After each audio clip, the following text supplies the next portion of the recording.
नमस्कार, मी विशाल परदेशी. आपण बघताय स्पीड न्यूज बुलेटिन. या बुलेटिनमध्ये आपण जाणून घेणार आहोत महत्त्वाच्या घडामोडी. अगदी झटपट सुरुवात करूयात. मराठा आरक्षणासाठी राज्य सरकारने पुन्हा हालचाली सुरू केल्यात.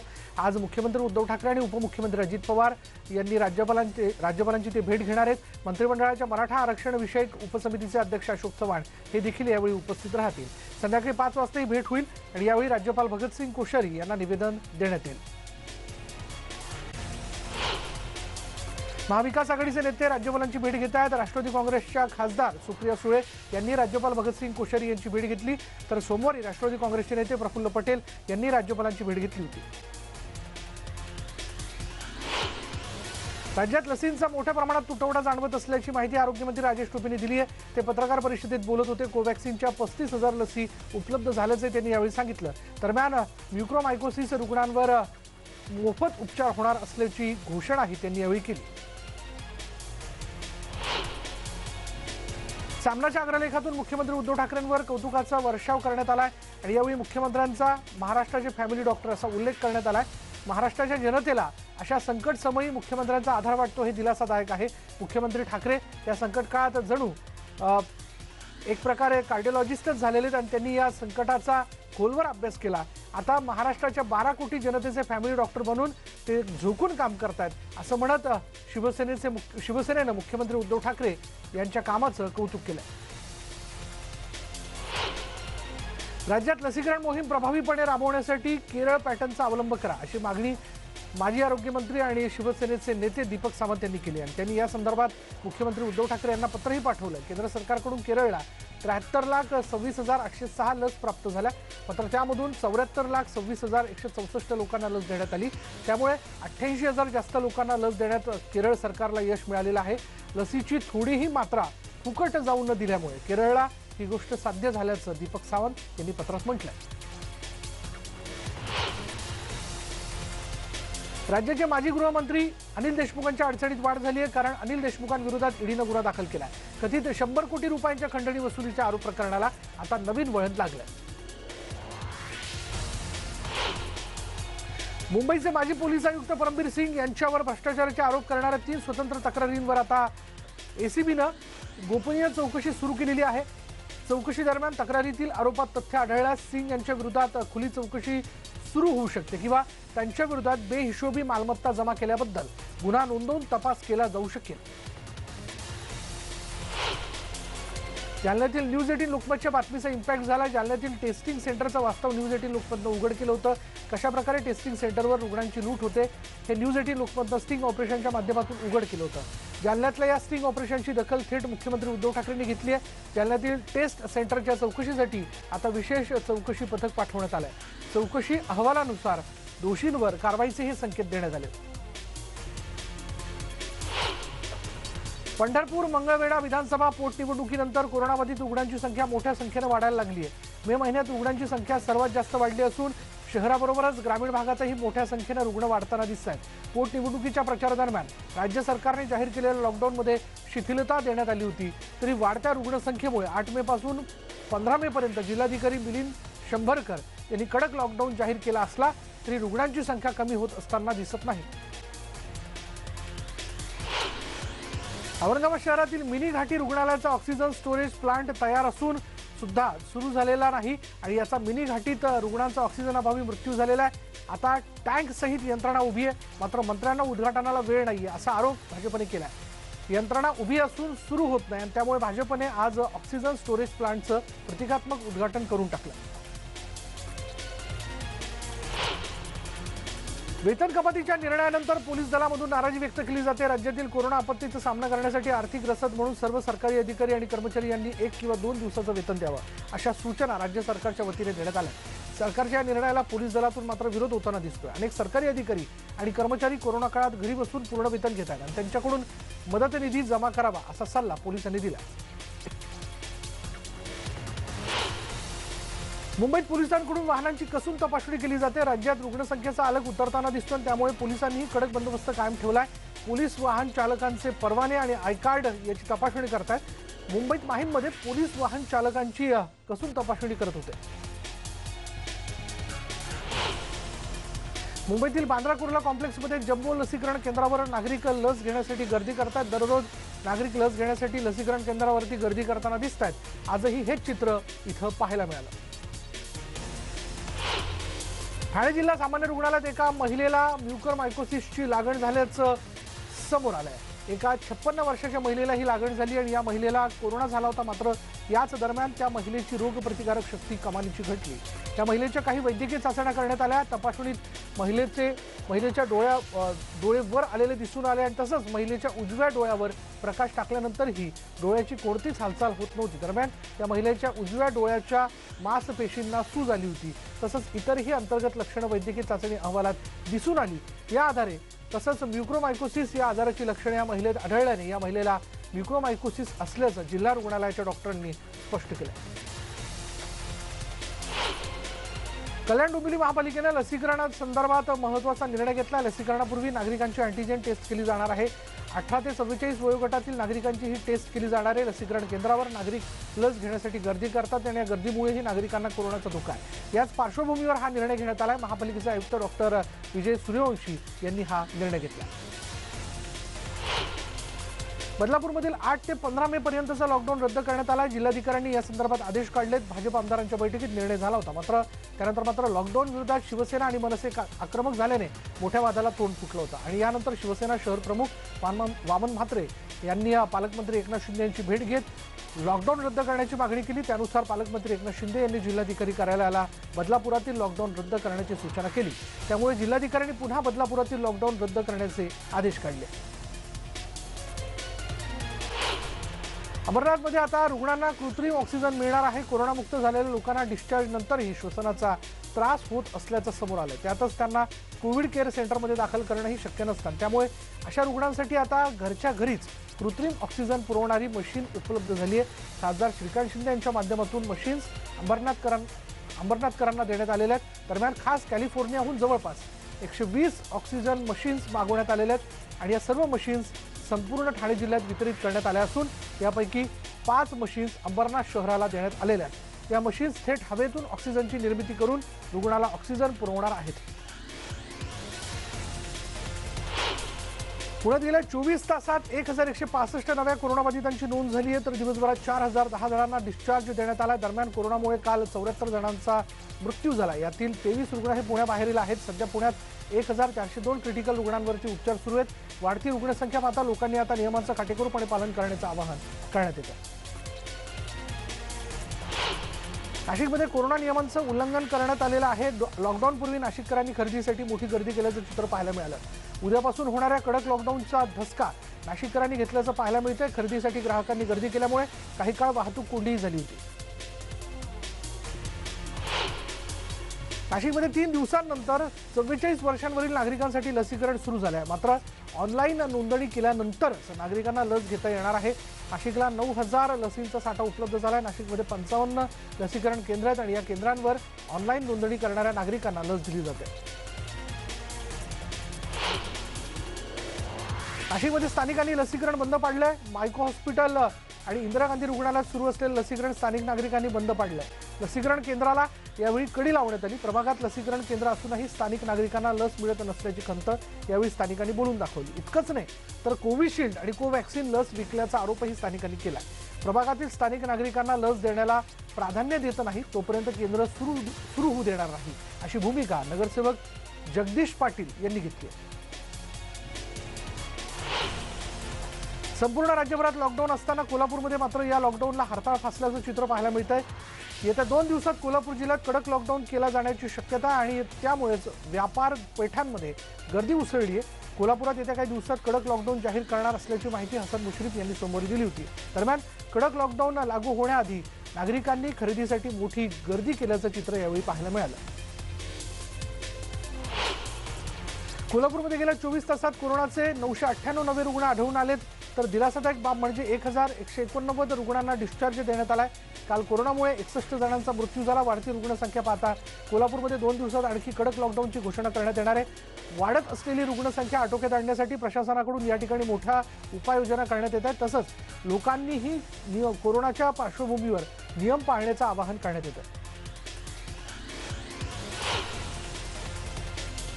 गेल्या एक आठवड्यापासून नागपुरात कोरोना रुग्णसंख्या घटताना दिसते।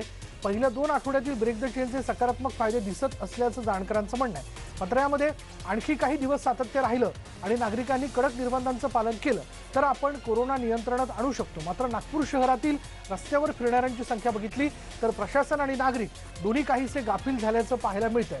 हा संभाव्य तिसऱ्या लाटेआधीचा चिंतेचा विषय आहे।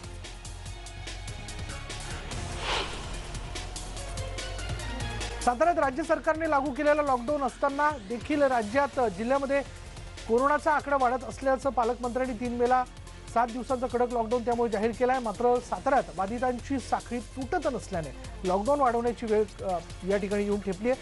15 मे पर्यंत लॉकडाऊन वाढवण्यात आलेला आहे। साताऱ्यात जरी कडक लॉकडाऊन लावण्यात आला असला तरी जिल्हा प्रशासनाला कोरोनाचा आकडा कमी करण्यास अपयश येत असल्याचं चित्र आहे। बीडमध्ये लॉकडाऊनचे नियम धाब्यावर बसवले जात असल्याचं चित्र पाहायला मिळालं। 2 दिवस काहीशी शिथिलता देताच मार्केटमध्ये नागरिकांनी मोठी गर्दी केली आहे। दुसरीकडे मात्र शेतकरी आणि हातावर पोट असणाऱ्या मजुरांचे हाल होताना दिसतात। जळगाव जिल्ह्यातील बाजार समितीमधील गर्दी झाली त्यानंतर आता प्रशासन खडबडून जागं झालंय। जिल्ह्याचे पालकमंत्री गुलाबराव पाटील यांनी बाजार समितीची जबाबदारी ही सभापती यांच्यावर सोडून दिली आहे आणि त्यामुळे गर्दीला कारणीभूत आता बाजार समितीचे सभापती राहणार आहेत। आता गर्दी कशी आटोक्यात आणता येईल याचं नियोजन हे बाजार समितीच्या सभापतींना करायचं आहे। म्हणून जिल्हाधिकारी आणि पालकमंत्री यांच्या आदेशानुसार भुसावळचे उपविभागीय पोलीस अधिकारी सोमनाथ वाकचौरे यांनी बाजार समिती परिसराचा आढावा घेतला। औरंगाबाद शहरात कोरोना रुग्णांची चांगलीच घट दिसते। मात्र ग्रामीण भागात आता कोरोनाने चांगलाच फैलाव केला आहे। जिल्ह्यात एकूण 1,33,020 बाधित रुग्ण आहेत। आजपर्यंत 1,22,771 रुग्ण कोरोनामुक्त झालेत तर 2,779 रुग्णांचा मृत्यू झाला। आज 7,454 रुग्ण उपचार घेतात। औरंगाबाद शहरात कोरोना रुग्णांची चांगलीच घट दिसते। मात्र ग्रामीण भागात आता कोरोनाने चांगलाच फैलाव केला। दरम्यान कोरोना रुग्ण संख्येवर नियंत्रण मिळवण्यासाठी पोलिसांनी नाकाबंदी केली। अमरावती जिल्ह्यात पुन्हा एकदा कोरोना रुग्णांची संख्या वाढलेली आहे। मार्च आणि एप्रिल महिन्यात अमरावती जिल्ह्यात रुग्णांची संख्या नियंत्रणात होती। मात्र 1 एप्रिलपासून जिल्ह्यातही कोरोनाबाधित रुग्णांची संख्या मोठ्या संख्येने वाढायला लागली आहे। तर मे महिन्यात रुग्णसंख्या दररोज 1,000च्या वर जात असल्याने भीतीचं वातावरण निर्माण झालं। राज्याच्या महिला आणि बालकल्याण मंत्री आणि अमरावतीच्या पालकमंत्री यशोमती ठाकूर यांनी मोठं विधान केलं। आम्हालाही शंका आहे की ही कोरोनाची तिसरी लाट तर नाही ना, कारण अमरावती जिल्ह्यात ग्रामीण भागात मोठ्या प्रमाणावर कोरोना रुग्ण संख्या वाढताना दिसते। त्यामुळे दक्षता घेण्याची गरज असल्याचं ॲडव्होकेट यशोमती ठाकूर यांनी म्हटलंय। जिल्हा यंत्रणेनं जागोजागी प्रतिबंधित क्षेत्र केलं आहे अशी माहिती त्यांनी यावेळी दिली। बुलढाण्यात जिल्हा प्रशासनाने 10 मे ते 20 मे पर्यंत 10 दिवसांचा कडक लॉकडाऊन घोषित केलाय। कडक लॉकडाऊनच्या पार्श्वभूमीवर जिल्हा प्रशासन ॲक्शन मोडमध्ये आलंय। पोलीस प्रशासनाने दिलेल्या पत्राच्या आधारे नगरपालिकेकडून बुलढाण्यात ठिकठिकाणी बॅरिकेड्स लावण्यात आलेली आहेत। त्यामुळे पुढील 10 दिवस नागरिकांनी घराबाहेर पडू नये असं आवाहन नगरपालिका प्रशासनाकडून करण्यात आलं। लॉकडाऊनमुळे बीडमधील कोरोना रुग्णांची संख्या ही काही प्रमाणात घटल्याचं आता समोर आलंय। मात्र याच लॉकडाऊनमुळे शेतकरी आणि हातावरचं पोट असणाऱ्या मजुरांचे मोठे आर्थिक हाल होताना दिसत आहेत। जिल्ह्यातील ॲक्टिव्ह रुग्णांची संख्या ही आता 12,000च्या पुढे गेली आहे। दरम्यान कोरोनामुक्त होणाऱ्यांची संख्याही वाढत असल्याने दिलासा मिळाला। सांगली जिल्ह्यात गेल्या 5 दिवसात 9,000 कोरोनाग्रस्तांची नोंद झाली आणि त्यामुळे सांगली जिल्ह्यात 5 मे पासून कडक लॉकडाऊन सुरू आहे। आजच्या घडीला जिल्ह्यात कोरोनाची स्थिती नियंत्रणात आहे। परिस्थिती नियंत्रणात असली तरीही सामान्य नागरिकांनी लॉकडाऊन वाढवण्याची मागणी केली आहे। तर व्यापारी आणि छोटे व्यावसायिक जे आहेत त्यांनी कडक निर्बंधांची मागणी केली आहे। सोलापूर जिल्ह्याची वाढती रुग्णसंख्या रोखण्यासाठी जिल्हा प्रशासनाने लॉकडाऊन केला आहे। 8 ते 15 मे या कालावधीत सोलापूर शहर आणि जिल्ह्यात लॉकडाऊन असणार आहे। दरम्यान लॉकडाऊन नंतर गेल्या 2 दिवसात सोलापूर जिल्ह्यातील रुग्णसंख्या कमी झाल्याचं पाहायला मिळत आहे। मात्र सोलापुरातील मृतांची संख्या मात्र जैसे थेच आहे। यामुळे प्रशासनाची चिंता वाढली आहे। त्यामुळे लॉकडाऊनचा परिणाम जिल्ह्यात दिसून येतोय। मात्र रमजान ईद निमित्त सोलापूर शहरातील लॉकडाऊनमध्ये 11 आणि 12 मे रोजी शिथिलता देण्यात आल्याने रुग्णसंख्या वाढण्याची शक्यता आहे। राज्याच्या शेवटच्या टोकावर असलेल्या गडचिरोली जिल्ह्यात सरकारने घोषित केलेल्या लॉकडाऊनची अंमलबजावणी सध्या सुरू आहे। गेल्या वर्षीच्या तुलनेत गेल्या 2 महिन्यात सक्रिय रुग्णांची संख्या 4,500च्या पुढे गेली होती। आता मात्र रुग्णांच्या संख्येत काही प्रमाणात घट होत असल्याने जिल्हा प्रशासनाकडून अतिरिक्त लॉकडाऊन लागू करण्याची शक्यता नाही अशी माहिती मिळाली आहे। आमदार रणजित कांबळे यांना शिवीगाळ प्रकरण चांगलंच भोवलंय। जिल्हा आरोग्य अधिकाऱ्यानं आपल्याला आमदार रणजित कांबळे यांनी शिवीगाळ केल्याचा आरोप केला होता। फोनवरून आपल्याला अतिशय अश्लील भाषेत शिवीगाळ केल्याचे त्यांनी यावेळी म्हटलं। तसा आरोप त्यांनी केला आणि या प्रकरणी आता वर्धा शहर पोलीस ठाण्यात गुन्हा दाखल करण्यात आला। इतकंच नाही तर या प्रकरणी वैद्यकीय अधिकारी आणि डॉक्टरांनी काम बंद आंदोलनही केले। अत्यावश्यक सेवा वगळता सर्व सेवा बंद राहणार आहेत। ओपीडी आणि टेस्टिंगही बंद ठेवण्यात येणार आहे। वांगणीमध्ये विनापरवानगी कोरोना रुग्णांवर उपचार करणाऱ्या डॉक्टरला अटक करण्यात आलेली आहे। US गुप्ता असं या डॉक्टरचं नाव आहे। त्याला कुळगाव बदलापूर ग्रामीण पोलिसांनी अटक केली। गुप्ता मास्क न लावता रुग्णांवर उपचार करायचा, तसंच फुफ्फुसात 99% संसर्ग झालेल्या रुग्णाला बरं केल्याचा त्यांचा दावा होता। त्यांचा हा व्हिडिओ सोशल मीडियावरही व्हायरल झाला होता। कोरोनावरील लसीबाबत गैरसमज पसरवणारा त्यांचा व्हिडिओही व्हायरल झाला। विशेष म्हणजे कोरोनाच्या रुग्णांवर उपचार करण्याची किंवा त्यांना ॲडमिट करण्याची कोणतीही परवानगी त्याला नव्हती। कोरोनाचा संकट असलं तरी महापालिका आयुक्त यांनी पावसाळ्यापूर्वी कामाचा आढावा घेतला। येणाऱ्या पावसाळ्यात रस्त्यावर एकही खड्डा असल्याची तक्रार प्राप्त झाली तर संबंधित अधिकाऱ्यांवर कारवाई करण्यात येईल असा इशारा महापालिका आयुक्त अभिजित बांगर यांनी या बैठकीत दिला। रस्ते खोदकामासंबंधित कोणतीही कामं 15 मे पर्यंत पूर्ण करावीत आणि 31 मे पर्यंत डागडुजी करून रस्ते पूर्ववत करावेत। नाले आणि गटारी सफाई 25 मे पर्यंत पूर्ण करावी असं यावेळी त्यांनी म्हटलं। दक्षिण पूर्व अरबी समुद्रात कमी दाबाचं तीव्र क्षेत्र निर्माण होत असल्याने चक्रीवादळ निर्माण होण्याचे संकेत हवामान तज्ज्ञांकडून देण्यात आलेत। नैऋत्य मोसमी पावसासाठी हे चक्रीवादळ पोषक स्थिती निर्माण करू शकतं, मात्र त्याचा महाराष्ट्राच्या किनारपट्टीला मोठा धोका नसल्याचंही स्पष्ट करण्यात आलं। चंद्रपूर जिल्ह्यातील पोभुर्णा तालुक्यात अचानक वादळी वारा, पाऊस आणि गारपिटीचा जोरदार तडाखा बसला। सोमवारी संध्याकाळच्या सुमारास अचानक ढगाळ वातावरण निर्माण झालं आणि त्यानंतर सोसाट्याचा वारा, पाऊस आणि गारपिटीने परिसराला झोडपून काढलं।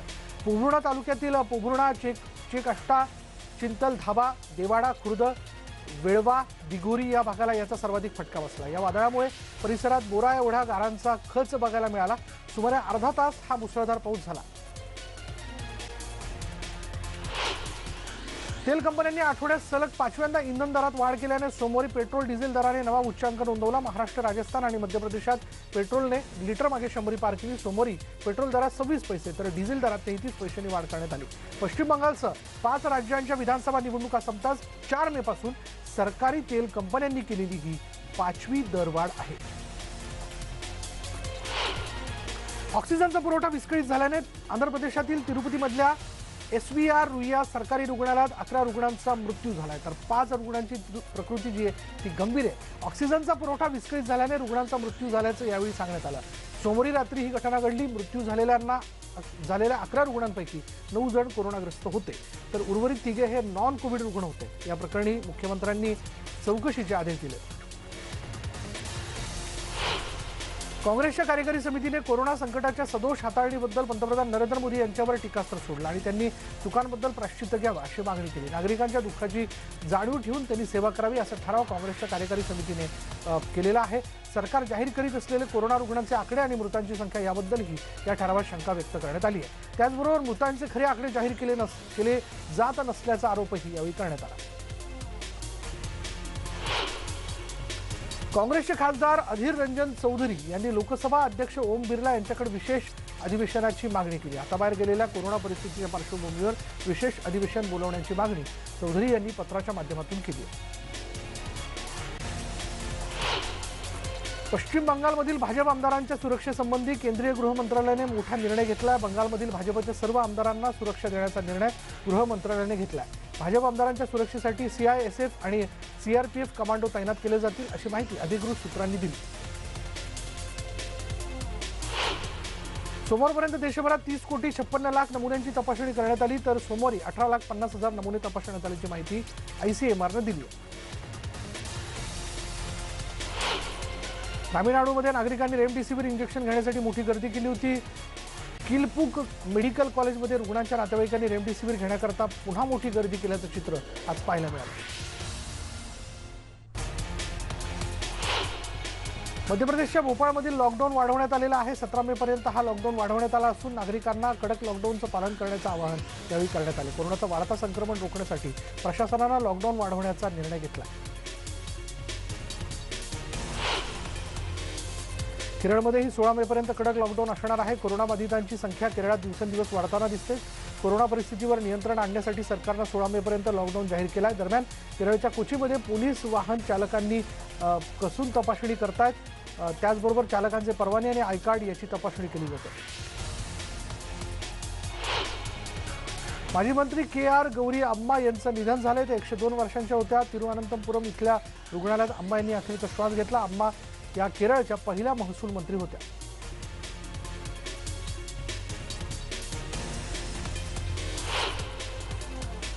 यानंतर स्पीड न्यूज बुलेटिनमध्ये इथेच थांबणार आहोत। पहा फक्त न्यूज 18 लोकमत।